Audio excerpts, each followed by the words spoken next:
Haunted Talks, the official podcast of The Haunted Walk, offering ghost tours and paranormal adventures in Kingston, Ottawa, and Toronto, Ontario. My name is Jim Dean. I am the creative director, and I appreciate you joining us for today's show. Nestled away in the gorgeous countryside of rural Ireland is one of the world's most haunted castles. A lone stone tower stands permanent guard over the secrets within.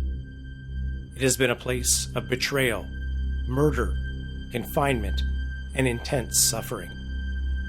Home to restless spirits, monstrous demons, and a dark secret hidden beneath the floorboards. This is the grim story of Castle Leap.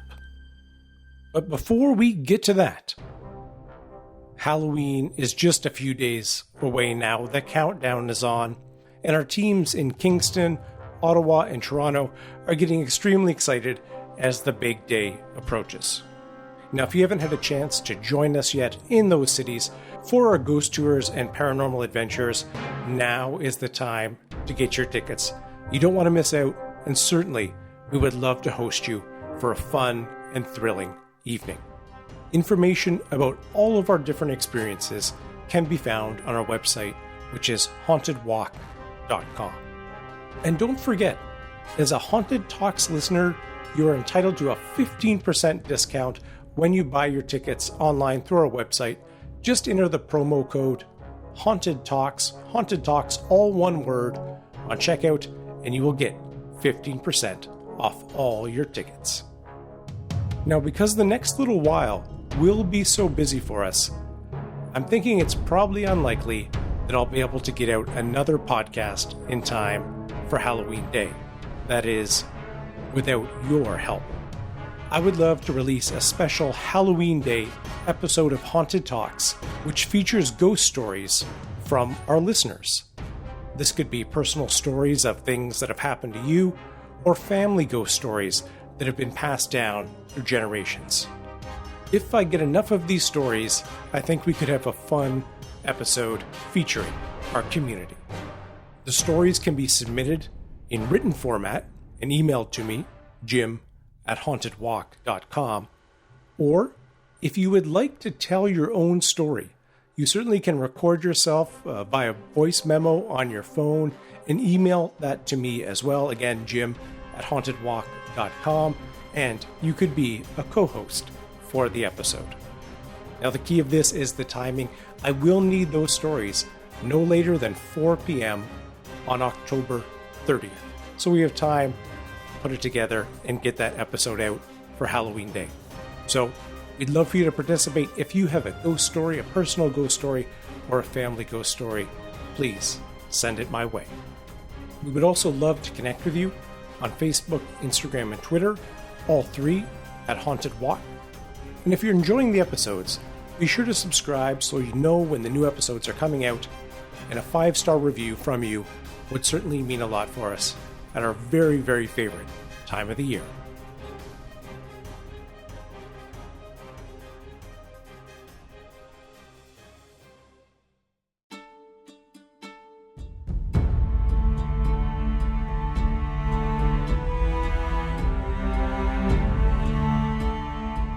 With its huge megalithic tombs, its mystical druids, and a general air of magic, it should come as no surprise that Ireland hosts many haunted locations.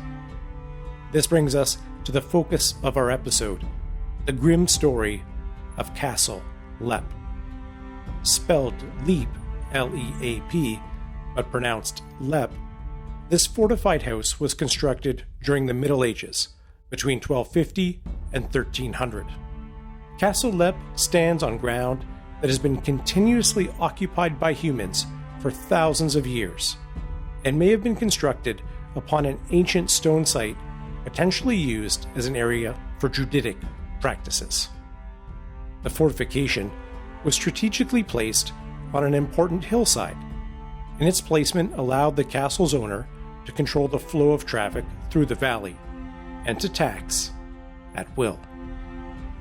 Initially, the castle consisted of only its central tower, making it a variety of castle called a tower house, built to protect the noble family occupying it.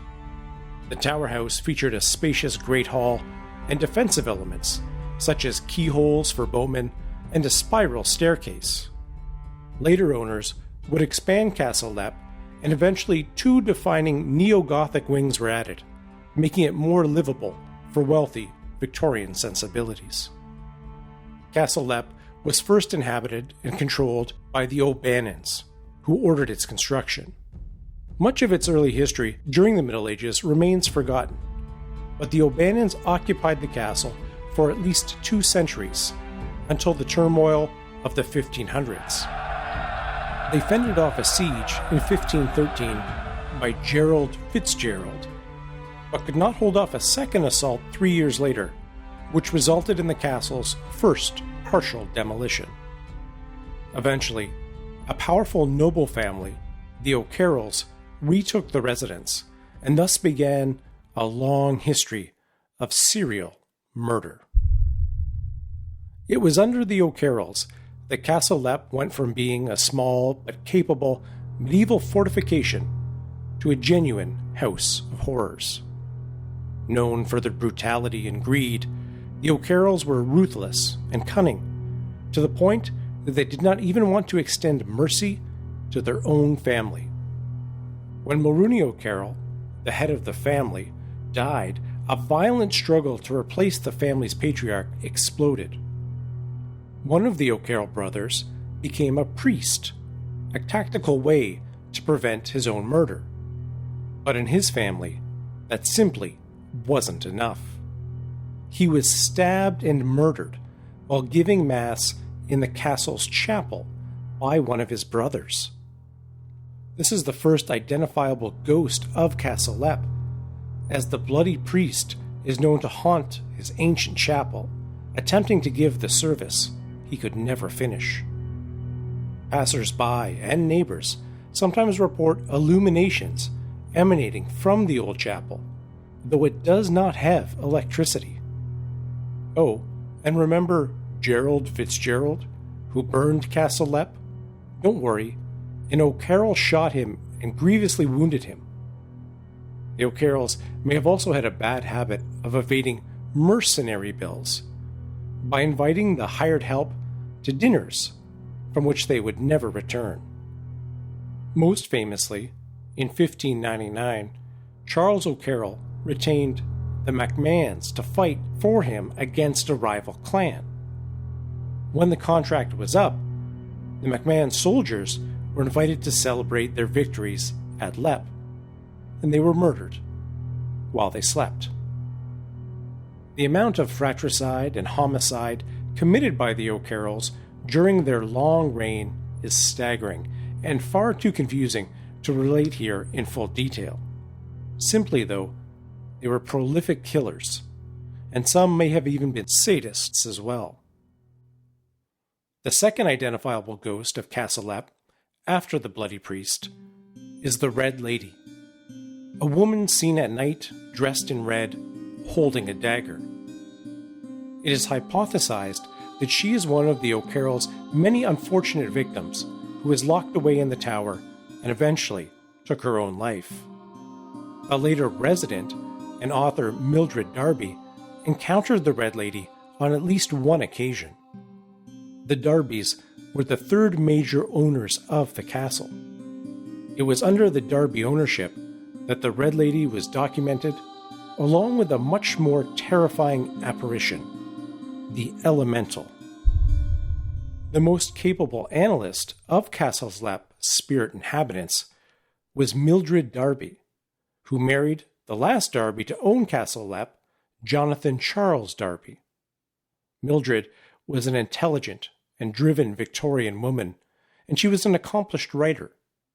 She wrote melodramas and historical fiction, but is best known for her Gothic horror, which influenced American filmmaker Rex Ingram.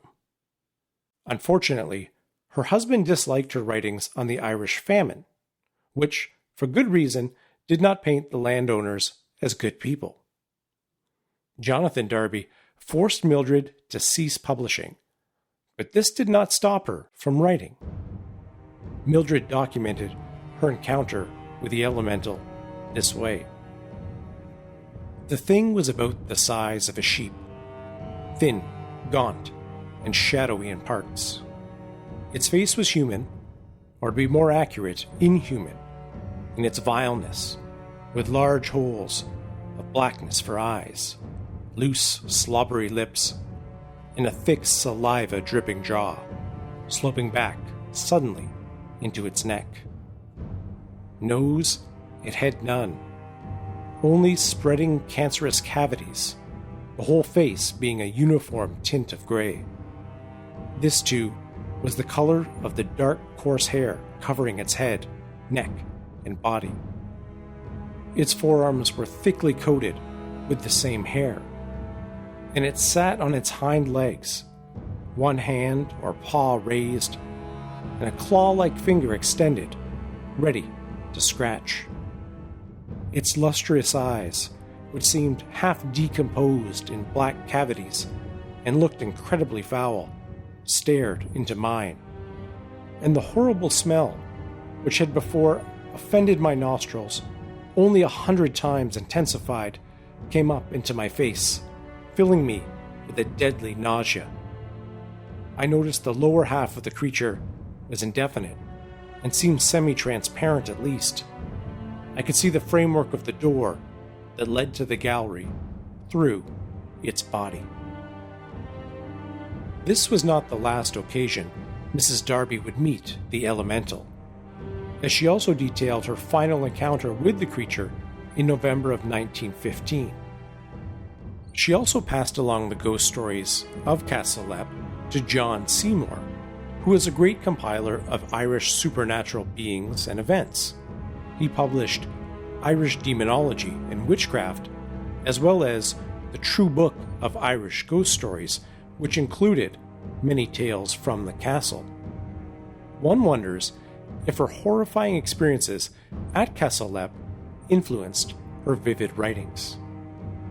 Eventually, Mildred Darby was forced to flee the castle with her family to escape the ravages of the Irish Civil War, and she died in England, far away from the dreaded tower, in 1932, unaware of its greatest secret. A potential reason for the elemental's presence would be revealed when the castle was set on fire during the Irish Civil War. While the stone walls stood strong, much of the internal woodwork was badly damaged and required extensive restoration. Sadly, much of Mildred's unpublished work was destroyed in that fire. It was during the restoration that a horrific discovery was made. A secret oubliette, which had been lost and forgotten, was uncovered by workmen. Oubliette, from the French to forget, denotes a particularly brutal method of imprisonment or execution where the prisoner is lowered or dropped into a confined hole with no route of escape. Traditionally, victims would starve to death. The O'Carrolls, a conniving, evil, and downright imaginative bunch, innovated upon this concept and introduced spikes into the equation. The wooden or possibly metal spikes were placed at the bottom of the shaft 8 feet down, ample space to facilitate impalement. According to local tales, it took at least 2 cartloads to completely empty the well of human remains. There is a rumor that scattered amongst the bones was found a watch from the 1840s, hinting at much later murders. Mildred Darby, who held seances and ran afoul of the elemental, had no inclination of the carnage that existed beneath her floorboards. The description of the elemental could be taken as a personification of the horrors which the O'Carrolls inflicted upon their many victims and even each other.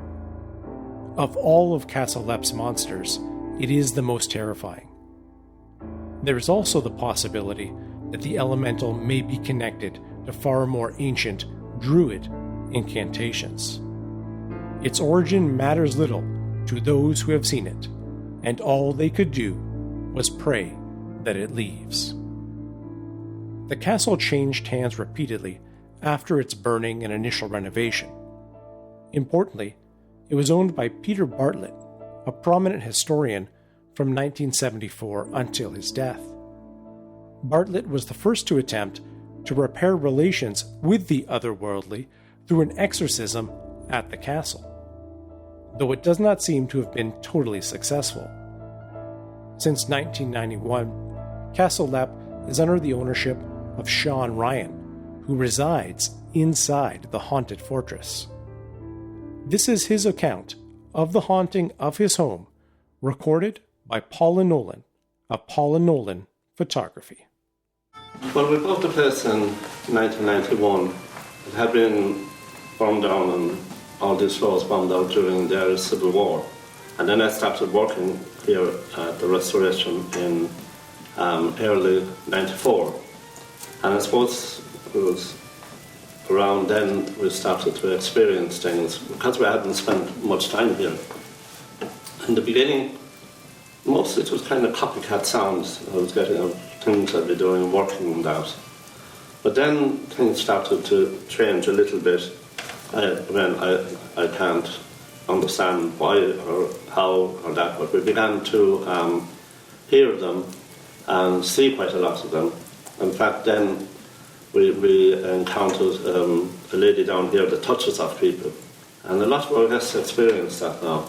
But we hear them, I suppose we tend to hear them at night time a good bit. It's not a nighttime thing only, it's just I suppose it's so quiet when we lock up here at night. You'd hear a pin drop, but it's like footsteps, like people walking around. We hear doors opening and closing. Another thing we hear quite a lot, it's like a crowd of people in another room all talking. Now you can't make out anything that's being said, but the thing about it is, we say, if you heard it down, we say in a room down there, and you were sure it was coming from there, but if you go there, it's not. It's always someplace else. You're never really at it. And the footsteps we hear aren't on the floors we have now, or the doors we hear opening and closing aren't our doors. But we've never, as I said, felt threatened. They've never interfered with us or made life difficult in any way. It's just they let us know they're here. And we just live alongside it. We don't get involved, as I say, we just live alongside it. The Ryans enjoy their haunted fortress and have made numerous attempts to calm the otherworldly presence of the spirits and, of course, the elemental. Chief among these attempts, and specifically to reclaim the chapel from the bloody priest, a christening was carried out of one of Ryan's newborn relatives there. According to Mr. Ryan, between the exorcism arranged by Mr. Bartlett and the christening, they haven't faced any evil intent from the spirits. If you would like to see Ireland's most haunted castle, and you go up and knock on the door, there is a chance that Mr. Ryan himself will give you a tour. But please, be sure to watch your step.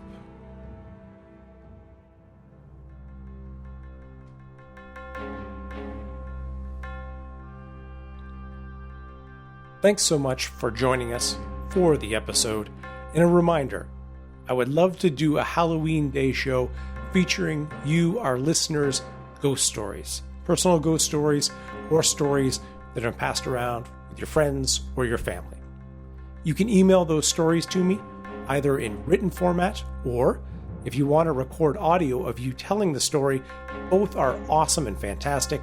You can send those to me, jim@hauntedwalk.com, and I will need those before October 30th at 4 p.m.